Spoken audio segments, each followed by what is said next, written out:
Hello friends, I'm kicking off this weekly reading vlog coming fresh off of reading a whole bunch of stuff this weekend that I didn't really vlog, so I wanted to go ahead and quickly talk about. Where do we even start? Okay, let's start with Lights Out. It was so random and fun, but it like definitely aggressively grabbed my attention. Your girl was God. My friends I heard recommended that I read this book, but also that I specifically listen to the audiobook of it, and the male narrator. Okay, that's all I'm gonna say, the male narrator for this one. I've been attempting to utilize my Everand login subscription more often, and was just kind of scrolling around. I saw that Lights Out was available on it, so obviously I picked it up. This book in and of itself was so freaking good, and I feel like if you're someone who really liked Butcher and Blackbird, you potentially are really gonna like this one, but in a different way. Like, this isn't necessarily a serial killer romance. Hello?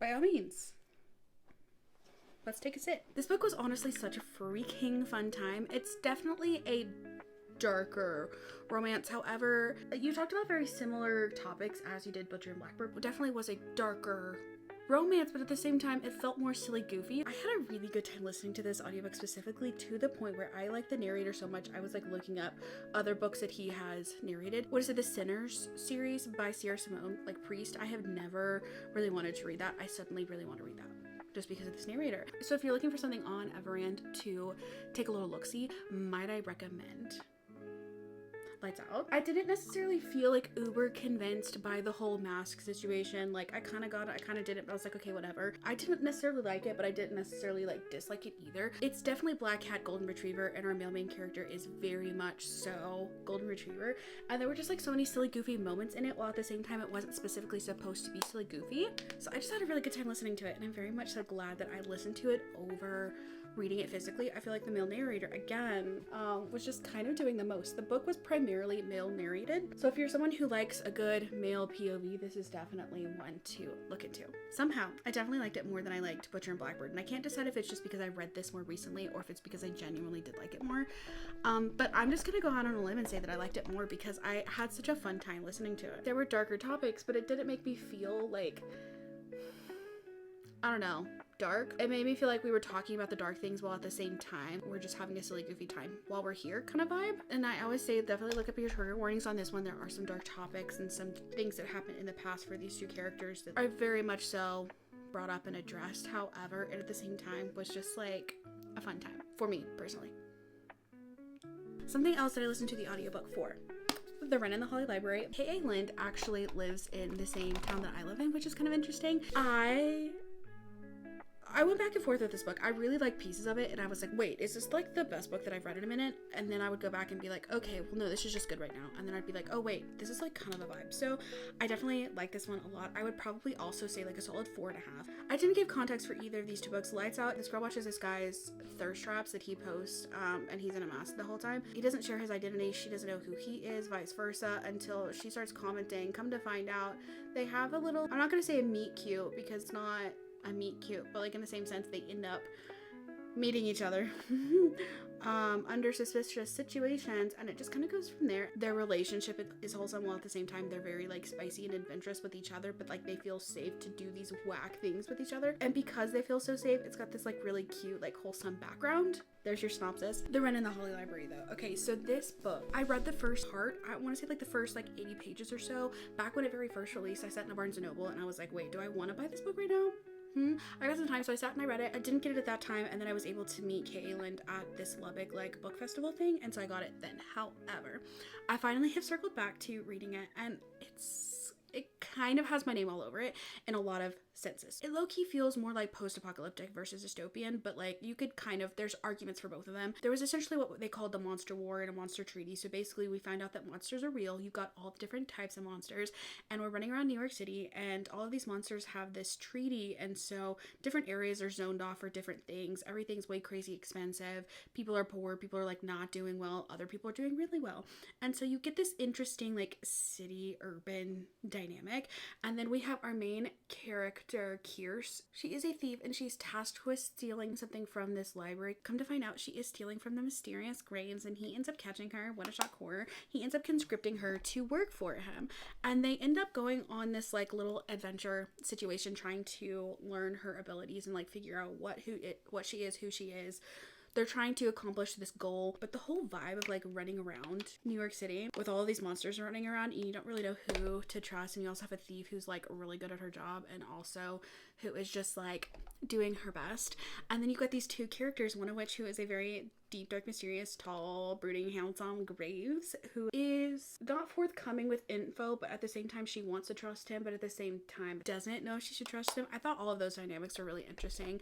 So there were a couple things that I was kind of like, okay. Overall, this book, I was really, really quite into it. Really liked the ending of this book, however, and I'm very curious to see where the series goes. That's the biggest thing for me. Like, I liked the book. The ending, I think it's going to set up a really interesting direction for this whole series. So I'm very excited that I read this. I am very excited to see where the series goes. The audiobook for this one was decent. It wasn't like just like knock your socks off, but I was glad that I listened to this versus physically reading it. I think it was a bit more fun listening to the audiobook.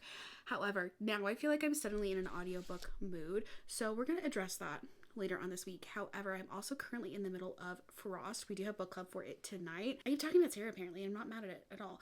We have her book club tonight. However, I'm 30% of the way through it. It's a very quick read. I feel like I only have like 200 pages left. I've got like 3 hours after work before book club that I'll be able to finish that in. It's very silly goofy. I don't know if silly goofy is the mood that I'm in right now. Like, it feels a little bit like too random silly goofy for me to like want my brain to focus on it. If I was more so in the mood for silly goofy, I might like it a little bit more, but at the same time I'm not disliking it. So I'm kind of like trying to figure out, am I even in the mood for this? I feel like if I was in the mood, I would be into this. My brain is kind of like reading it as opposed to just like being in that world. However, I'm 30% of the way through. We have just gotten a little bit of a transition, and we've gotten some really interesting descriptions. I feel like I can picture this world so much better now. I feel like up until this point, nothing was really well described because we were trying to lead us into this new area that we're going into. This book is very commonly described as tournament style bachelorette with fae. Sounds like a fun time. Like, definitely silly goofy for sure. We weren't really describing the setting as much because the setting was going to change. We were kind of just giving intro into where our main character is at with her life. We've gotten some intro, and we have actually gotten a POV from our main male character, Torin, so I'm interested to see where that goes. So that's kind of where I'm at with that. I feel like I'm at a bit of a turning point, and this could either go one or both ways. I'm hoping it's going to go in a good way, but at this point it's been kind of like, I'm reading it, but I'm not like in it. But now that the world has been described a little bit better, and we've changed, and like we're in the world, I feel like I'm in it a bit more. I feel like I wasn't necessarily supposed to be in it before, and now I definitely am. So I'm excited to see where that book goes. But anyways, it's currently Tuesday. I have got some specific things that I'm just itching to get to. I've got some Audible credits. I think I'm just gonna bite the bullet and just get some Audible books going because my brain has not been in a reading mood, but I have definitely been in a listening mood. That is all that I'm up to at the moment. I will check back in with you when we have some further updates, and we are going to have a fun, silly, goofy week in which we are reading some things that I have really been wanting to for a while, and we're finally going to just dive in.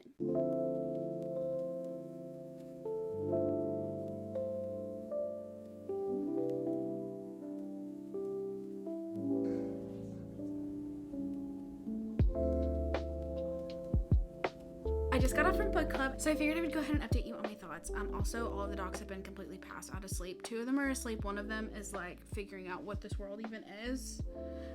It's making all kind of noises, so we'll see if he checks back in. Anyways, I have some thoughts, one might say. I liked this book, okay? I feel like I put it on Goodreads as a 4. I think I'm gonna knock it down to a 3, being realistic. For me, particularly based on the current mood that I'm in, but I feel like this is a very mood-specific book. If you're someone who likes reality TV, it's more a high surface level. It's not really in deep. People describe it as like Fae Bachelorette, and that's 100% what it is, to the level of like brain candy that it is. And I feel like the cliffhanger that we had at the end, I'm not necessarily like super invested, but I am curious enough at the plot to consider reading book 2, so we'll see if I do. But that's a thing that happened recently, and I'm not necessarily mad about it. I feel like I'm suddenly very much so aggressively in an audiobook mood, and I'm not really sure where that's coming from, but I think the idea of just like laying and staring into the dark and like staring into space and listening to something is just really appealing to me right now. And I feel like with audiobooks, I usually will multitask, but I have been listening to a couple more audiobooks more recently and just like staring at the back of my eyelids while reading it, and it's actually so nice. So I feel like that's definitely where my mood is like leaning towards for the rest of this week. I have been scrolling on Everant, and I have used up my credits for the most part. I think I was researching credits on Everand and how that all works. I think technically the publisher sets limits for their books. Technically, I was at the limit for multiple publishers, I think, and so I just got a notification that one book in particular, Sword Heart, the T. Kingfisher, that I really want to read.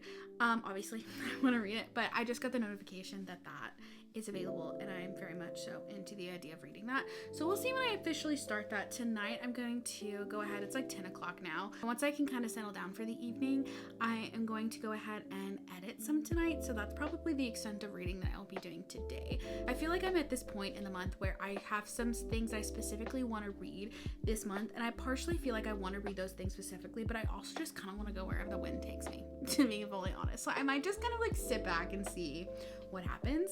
But I think that's the only plan that I have for now, is the fact that there's no plan, and it's just 5 this week, and I'm actually very excited about it. But in either case, we'll see what we run into for the rest of this week.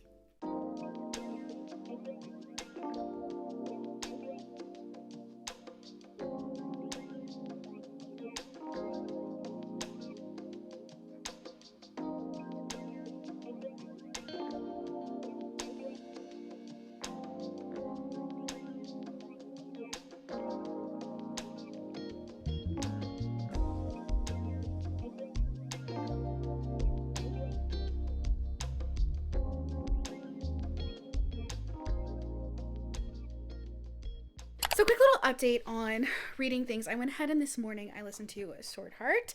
I started it. I got not very far. She's probably not very far at all. Far enough for me to kind of get some of the setup of this book. Okay, let's talk about it. So we are introduced to our main girly pop. She is kind of considering unaliving herself. So she has basically just inherited her, I think, great uncle's estate and the family that comes along with it, and the family that is doing everything just to keep his money away from her and more towards them. And they're kind of like, yeah, marry back into the family. And she's like, that's my cousin. So that's great. She ends up wielding this sword, we'll say, and come to find out there is a being. Think like she basically calls her a genie and he gets all offended, but it's kind of that. So she essentially gets introduced to this character who's like, girl, I'll help you out, and she's like, okay, and they end up running off to this adventure together, low-key. I'm at the point where they have just started to run away, and so far I'm very much so like it's just a good background at the moment. I'm curious where this is gonna go, what these adventures are gonna go into. Like, is this gonna be silly goofy? Is this gonna be a little bit deeper because we started deep, or is it just gonna be that is the deepest part and we're just gonna silly goofy? So I'm curious where that's going, and I'm having a fun time. Thank the Lord. I had done this to myself where I had, wow, she is frizzy. I brushed out my hair earlier today, and it is just like aggressively. If you brush curly hair, you know how frizzy it is, but I was going to wash it later, so I went ahead and brushed it. And it's doing its thing. But I had started several books this month, and I haven't finished anything. I've gotten really, really far into several things, and I've not finished anything. And I just was feeling like, okay, a lot of these books are just not really doing it for me, but I'm forcing reading at the moment. And it was not necessarily forcing reading, but it's forcing these particular books that I was reading. And it wasn't even, I wouldn't even say it was that, because I have been enjoying it, but then I was like, I don't know. The brain's been a little weird. And so I felt like I just wasn't necessarily enjoying, like, to the utmost degree anything that I have been reading. And so I finally feel like right at this moment that I'm enjoying and I'm having enjoyment, which is great. So I am going to keep listening to Sword Heart. However, I started a certain little book. Wow, this week has got some really interesting range between these books. Apparently I started oh my gosh, I can't even think of the name for it. Is it literally just called Married to an Alien Cowboy? Yeah, that's literally what I was married to an Alien Cowboy? Married to an Alien Cowboy. To the Alien Cowboy? Married to the Alien Cowboy.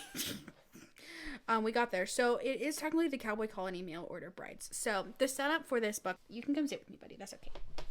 We have another visitor. He just likes to come sit with me. I have one of these bigger, the TikTok crisscross chairs, that is a little bit bigger, so he can totally fit. And he's just going to sit here and pant, apparently. So, backing up this book. It opens up with, I think there are, technically 4? Are there 5? 4, but one of them wasn't there. And then there's a warden. So these people that are on this planet It's a very harsh planet. Kind of find out they were all, as boys, they all had committed crimes, and so they were kind of just like booted off the island because they were too young to be forced into the mines. They have grown up on this planet essentially, and they have kind of like subsistence farming style have created their homesteads and are completely self-sufficient. They're trying to live in the wilds of this really harsh planet, and they're doing well. They've got cattle, they've got a homestead concept. They are in fact cowboys, and so they are just like living their best lives, doing the most, but they at the same time are all single men at this point, all like living alone, lonely. Really early on in the book, they get their warden that shows up, and the warden's like, hey, yeah, so y'all gotta vote. And they're like, what on? And he's like, on whether we're gonna give you wives or not. And they're like, okay, do yes, no, maybe so. Each of the aliens in this book all have different opinions, and you get to see them like, oh, I want one, oh, I don't want. Fallon in particular, Fallon's line got me so just like, this is gonna be fantastic. I'm so excited about reading this book right now. He basically was just like, I've got enough cattle, I can take care of her. I've got enough cattle to provide for her. I'll provide for her. I'll be a provider. I'll make, like, I'll do anything. Kind of cutie. It's 100% a cutie. And he's just like, so he gives wholesome vibes from the get-go. So that's a side character. So our main character, he's more of a loner. He's more of the silent type. They're all surprised that he even talked. He started like, he at first was like, no, I don't want a wife. And this is, what a fun conversation. Then he starts thinking about it. He's like, okay, well, no, I kind of want one. And then he was like, I vote no. And he was going to vote no. And he goes, yes, when it came time to vote. And so he, of course, ends up having to be the tiebreaker. And so he kind of sort of reluctantly says yes. And so now they're all getting wives. It's like when the series title of like what cowboy, they're like mail order brides, low key. It's funny because they have tails. Okay. It's not funny because they have tails, but they do have tails. And the funny part is that our main character, Sylar, we have not met our girly pop yet. So they all vote for these wives. And then the warden's like, oh yeah, by the way, the catch is they're going to be humans. And they're like, what are those, like, what are those? They have really outdated technology, so they can't even figure out or like Google what a human looks like.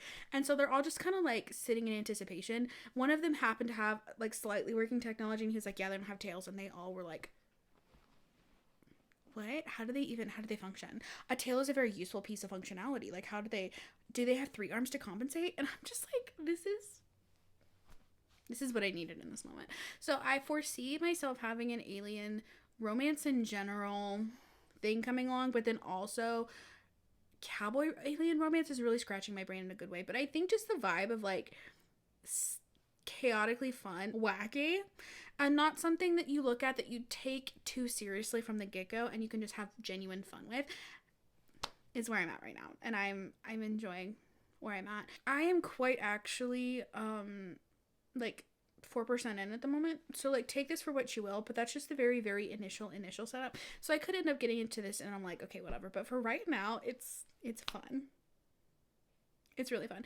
It's giving all of the wholesome I will provide for her vibes. I'm also a provider who has his crap together and who's like going to be able to be competent in the world. So that is where we're at the moment. I need to figure out my current lighting situation because it does get dark so early, but I feel like I like this angle, so I need to plug in a light somewhere and just roll with it. So sorry about the blurriness of this clip, but we're feeling really spontaneous. I'm doing much better than I was. I also, okay, let's have a little chat for a second. I have been feeling very brain goblin-y, as Olivia Reads a Latte would say. I've been just really feeling down on myself, not necessarily like on myself too, like my life and where it is at the moment, and all of the like comparison kind of things, and not necessarily comparison, but just like general anxiety about like what I want to do with the rest of my life. Those kinds of things have definitely been like sitting on my head recently. And I saw a TikTok. I'll link it in the description below because it really just like did something to me. Her whole account is honestly iconic, and it basically was all about like shifting your perspective about what you're doing and how much opportunity is ahead of you versus panicking that you're not already there. There's been this like general, like not necessarily like a cloud, but like this, I don't know, overall feeling of like, is this even, like, am I even where I'm supposed to be right now? Is this where I am right now? Like, this is where I am right now, but is it where I'm supposed to be right now? Is it where I want to be right now? Is it what I want to be doing? Is it who I want to be? All of those like really high level questions that the second that you start thinking about, you're obviously going to start panicking about for most people. And being able to like see somebody have this perspective switch and be able to like state that in a really positive like opportunity openness way. Like I feel like there's a lot of things in front of me as opposed to being panicked that I'm not like already, not necessarily that I'm not panicked that I'm already there, but like I'm panicked about where I am. So I think being able to see somebody like shift that perspective definitely like made my brain feel so much better about everything lately. So if you've been feeling the same, me too, girl, because I feel like a lot of people are in the same position right now, and I don't know if it's just because it's fall and it's like everybody's past a really exciting point of fall where it's like all the pretty fall leaves and stuff, which we don't even get fall leaves here, so I'm always jealous of that. But like the days are getting really short, that it's getting dark really soon. The initial fun freshness of fall is a little bit wearing off, and then sad is starting to sneak in a little bit. So anyways, I hope that may potentially brighten your day like it did mine, because I for sure needed it, and it was just really helpful. So I'm going to sit back, enjoy my fun little cozy hobbies and my fun little books about alien cowboys, and their mail order brides, and live my best life.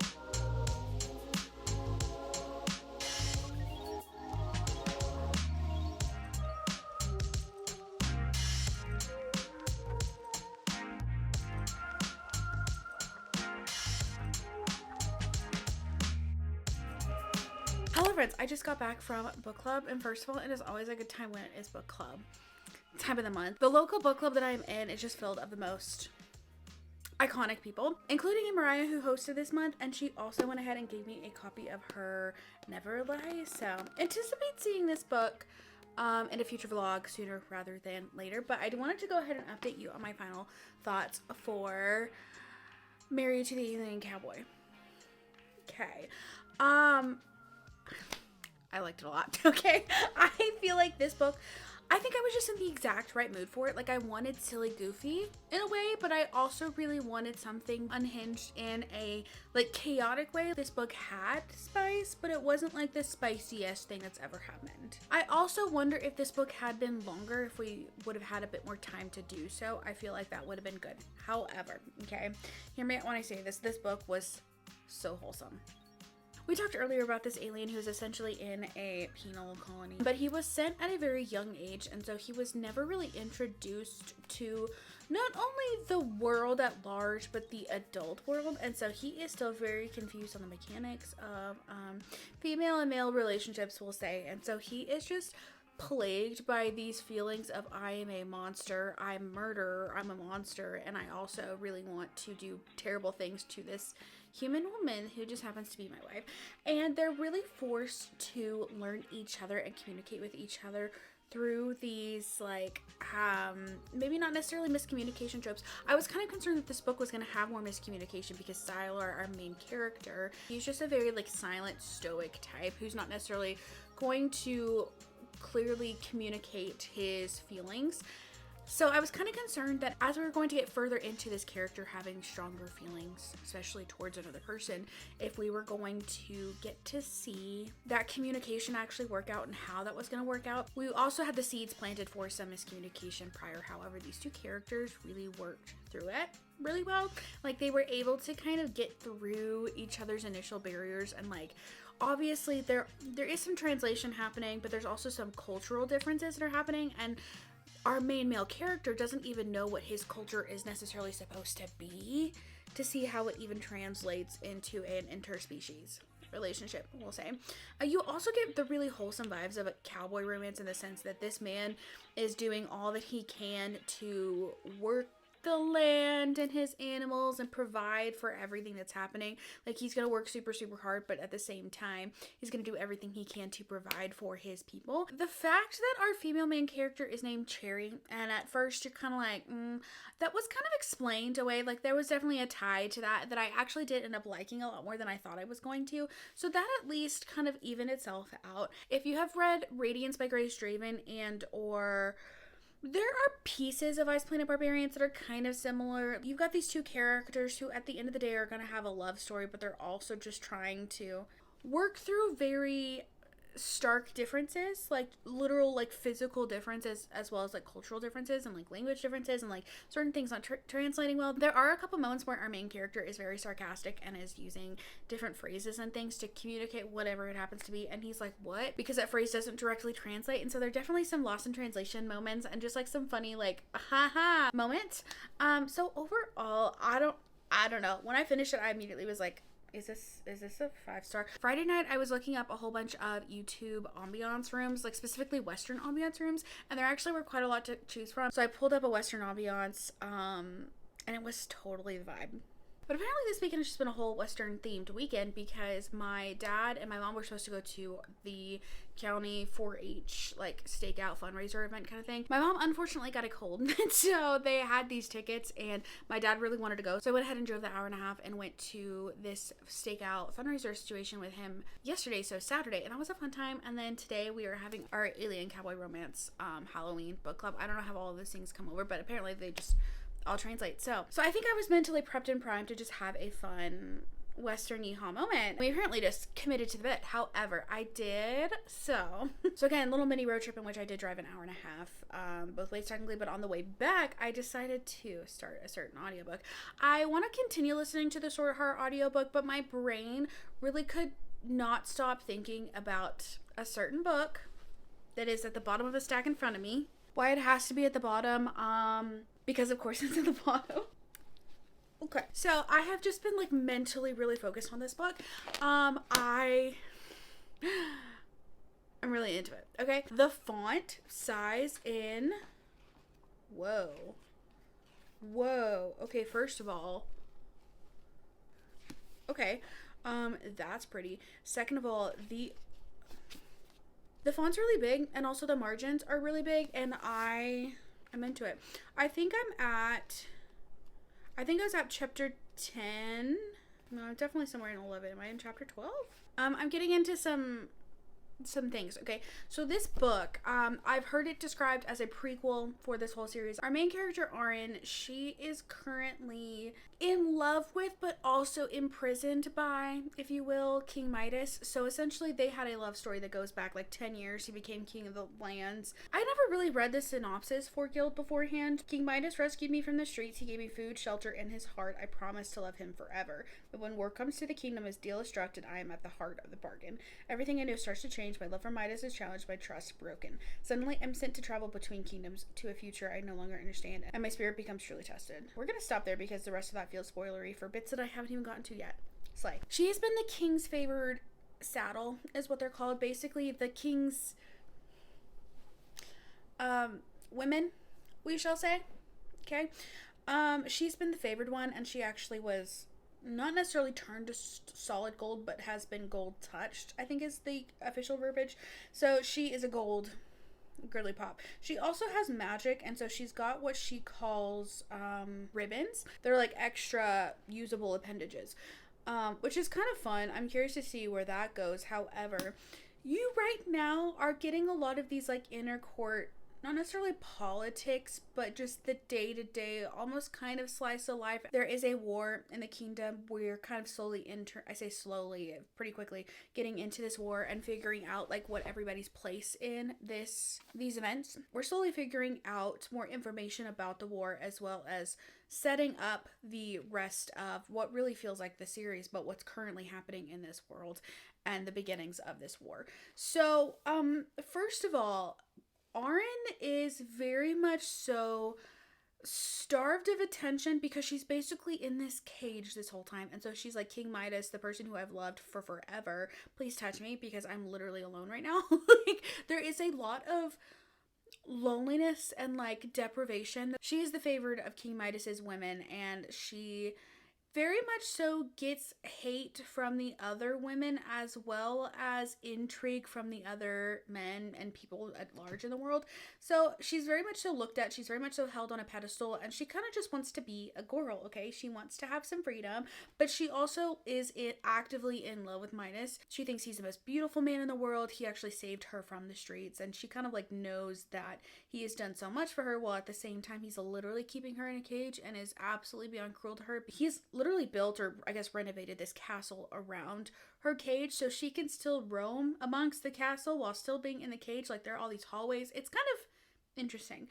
However, this book is very much so dark. The language is very strong, and the actions are very strong. You're basically dropped into this weird, almost Stockholm syndrome perspective. So it's definitely unique in that sense. And I am actually enjoying it, which I wasn't necessarily anticipating.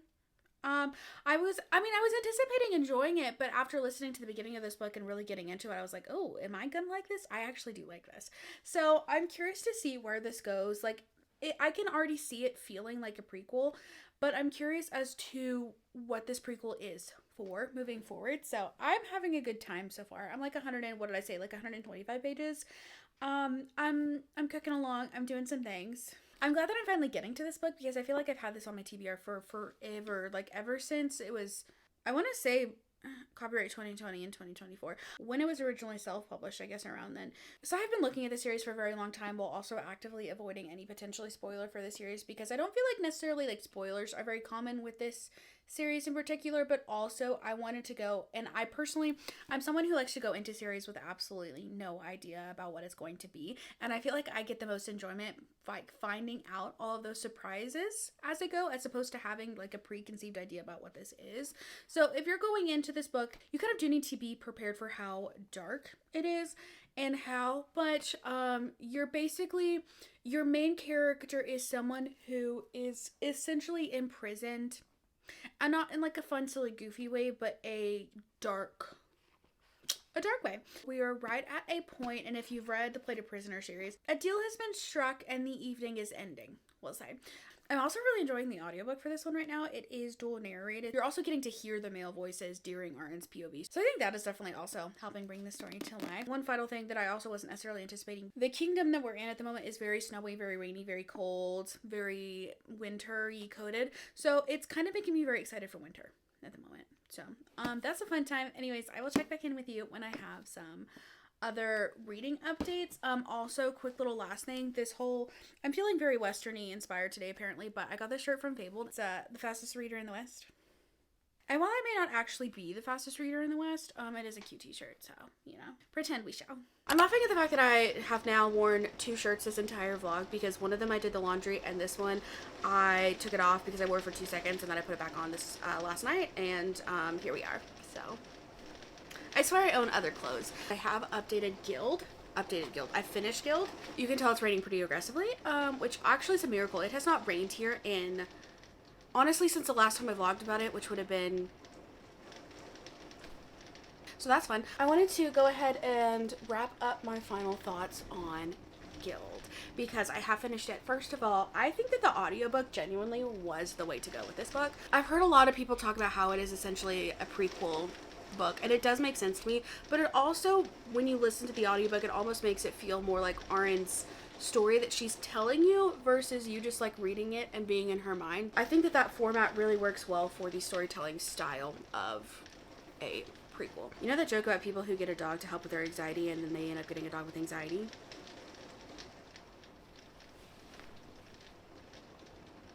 Oops. I think what I'm going to do is a whole bunch of eye makeup just to wear leggings, and that's kind of the vibe that my life is currently in at the moment. I'm okay with it. He likes to be squished, and so this position against the wall here is honestly his best life, so maybe he'll lay there for a minute.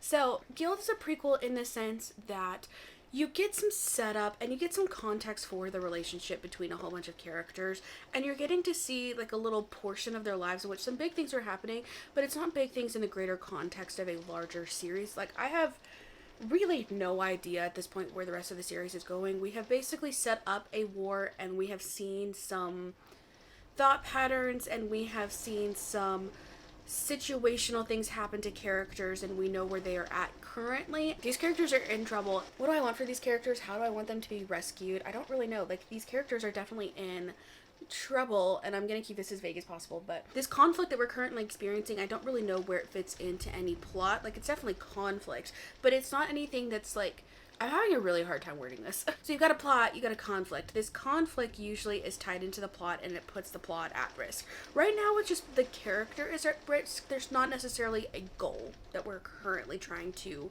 reach or acquire or really do much of anything. So I'm intrigued as to where the story goes.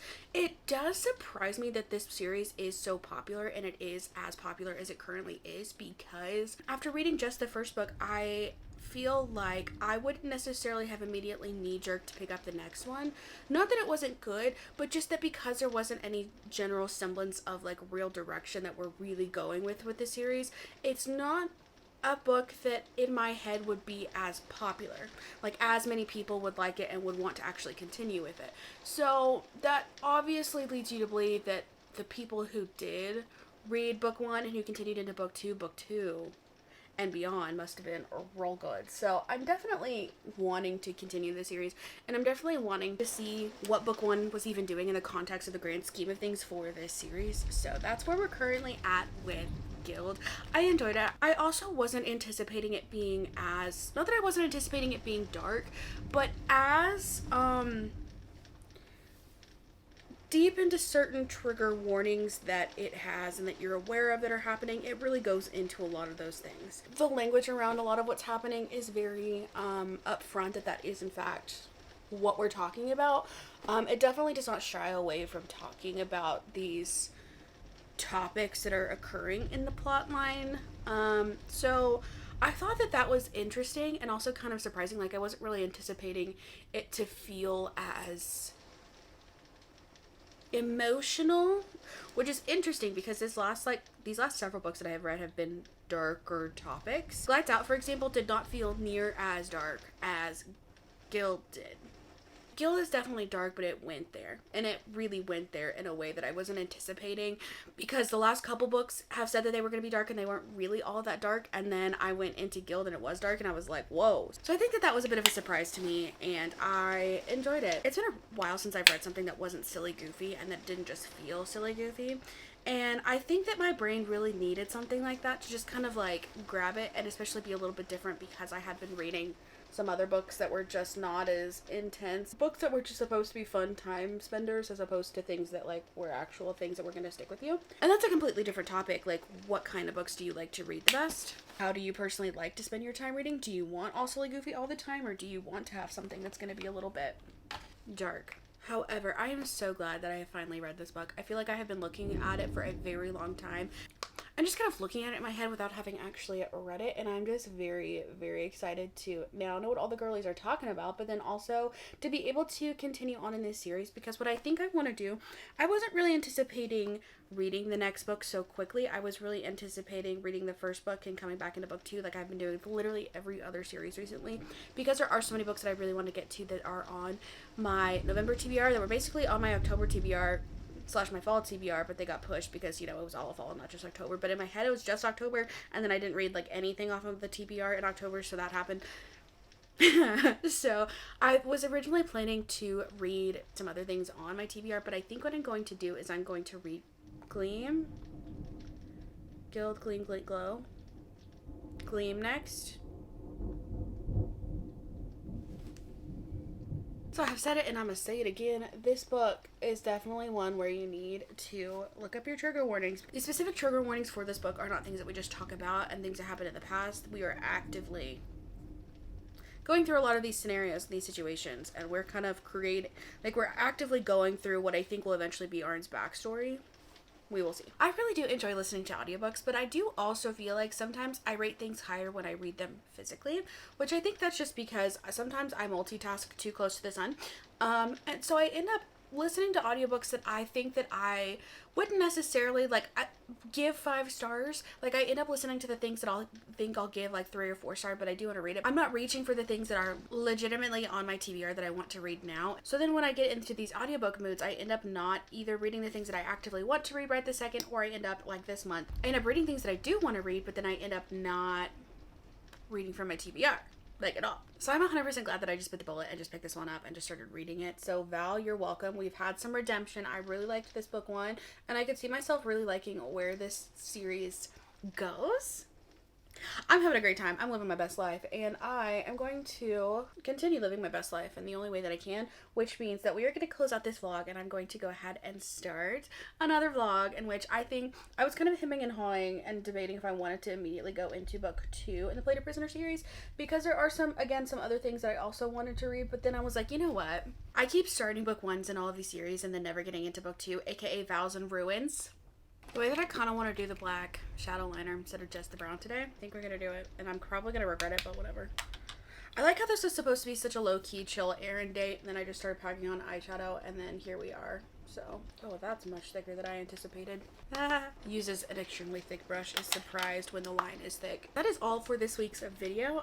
First of all, thank you so much for watching. I had such just like the most randomly chaotic reading week, but I also got so much stuff read. I say this weekly vlog, this definitely was closer to 2 weeks because I think I started this on a Tuesday when I was editing footage, and then I actually am ending it today on a Saturday. So regardless, we got some really good reading done the last like week and a half, and we've read some books that I have found on my TBR for a little bit that I really wanted to get to, and that I have finally gotten to. Some books that I just kind of randomly picked up and just had a silly goofy time with, and some books that definitely surprised me. And anyway guys, thank you so much for watching. Don't forget to like this video, and if you have made it this far, go ahead and comment either a ghost or the little cowboy emoji, because it was Halloween this week, but like also the cowboy romance vibes have really just like taken over my life at the moment, and we're not mad about it. Anyways, thank you so much for watching this video. I hope you have a great rest of your day or night wherever you are, and I will catch you in the next one.